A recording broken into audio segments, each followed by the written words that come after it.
In 1532, the Spanish conquistadors arrived in the territory of ancient Peru. At that time, the Inca emperors ruled over a vast territory which included much of South America. During the centuries after the Spanish conquest, the chroniclers produced writings and drawings recording what happened here, giving special attention to the empire of the Incas. These chronicles reached Spain, and from there they were translated into other European languages, where there was a great demand for knowledge about the New World. For almost 400 years, from the 16th century to the beginning of the 20th century, when pre-conquest Peru was spoken of, only the Incas were mentioned, and they became famous throughout the world. However, civilization had emerged in Peru thousands of years before the Incas.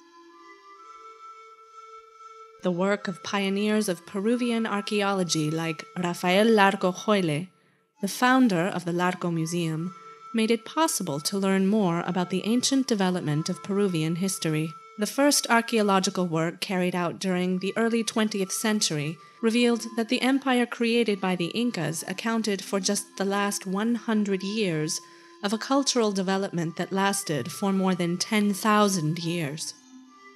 Of all the cultural achievements of Peru, the most important is probably its status as one of the few places in the world where civilization emerged completely independently almost 5,000 years ago.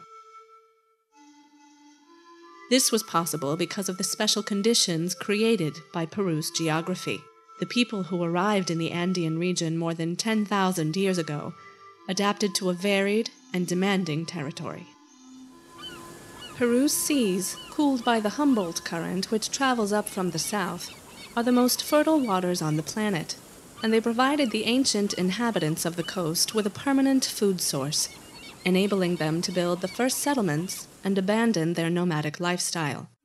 In the highlands, hunters began to domesticate the animals that were their food source, and on the coast and in the highlands, as well as the warm and humid lands of the Amazon basin, agriculture was developed. The domestication of cotton made it possible to make nets for fishing and hunting. The use of fine animal fibers such as alpaca and vicuña, and the growing of cotton, led to the making of clothing and beautiful funerary mantles.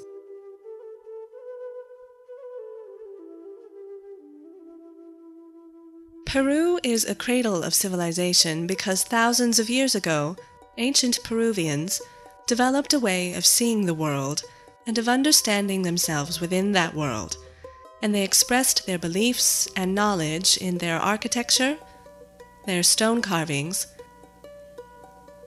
their pottery, their textiles, and their metalwork. For the societies of ancient Peru, in common with all agricultural societies, it was essential to understand the cycles of nature. They knew that nature existed in cycles marked by the return of the seasons.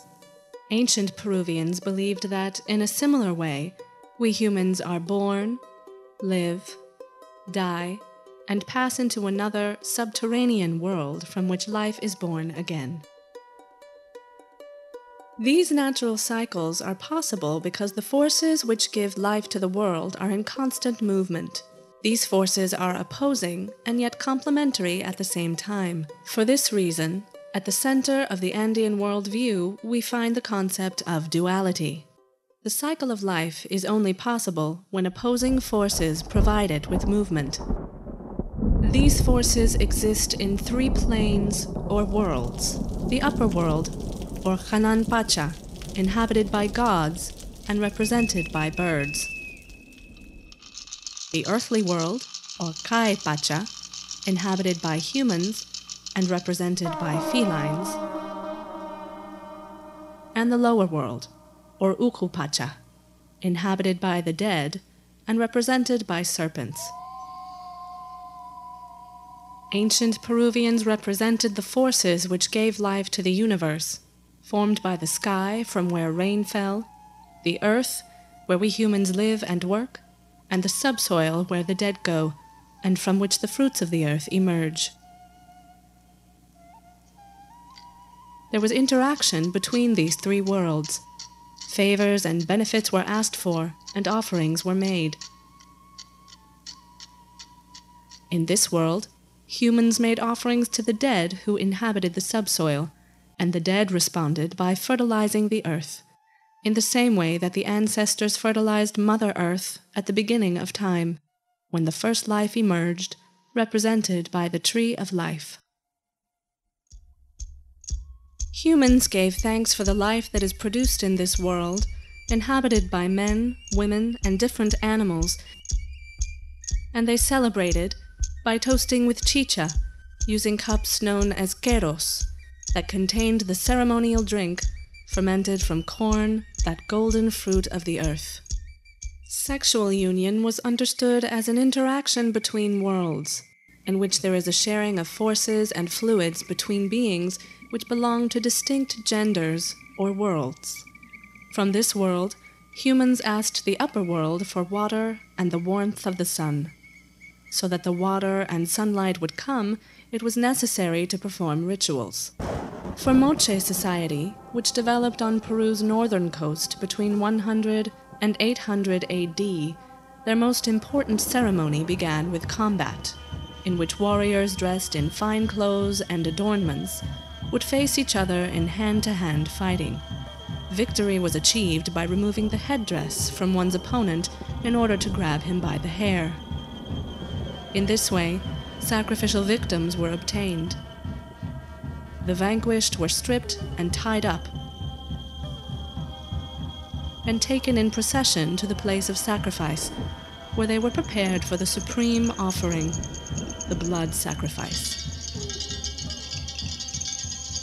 This liquid was offered to the major gods in goblets. In other societies, such as the Nazca culture, which developed on Peru's southern coast between 100 and 600 AD, rituals associated with fertility were also performed, in which the highest offering was probably the head of a priest or local chieftain, or his image baked in clay.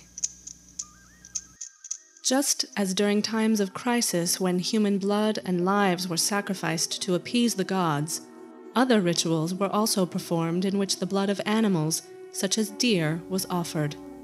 Deer were ceremonially hunted by the great lords, who wore magnificent feather headdresses adorned with metal, large ear ornaments, and breastplates. The way in which these lords adorned themselves suggests the eminently ceremonial nature of these hunts. The weapons they carried included clubs, spears, darts, and spear throwers. The spear throwers were covered with gold and finely decorated. The combat ritual and the ceremonial hunt would have had similar meanings.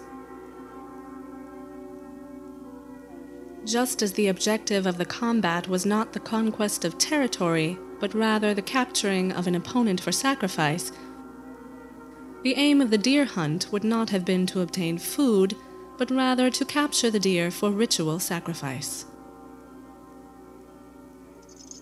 Humans interacted with the other worlds through the mutual exchange of liquids, such as water, chicha, or sacrificial blood, and these fluids were presented in ceremonial containers for which materials with great symbolic meaning were reserved, such as gold and silver. Gold, silver, and copper, and their many alloys, were used to dress the priests, priestesses, and rulers of ancient Peru, who were believed to be descended from the gods. They appeared in rituals which highlighted their sacred character, shining like stars at a time when only these supernatural forces shone. And when they died, dressed and adorned with these materials, they would be transformed into supernatural and divine beings. The history of Peru is fascinating, unique, and at the same time universal. The Larco Museum invites you to explore it.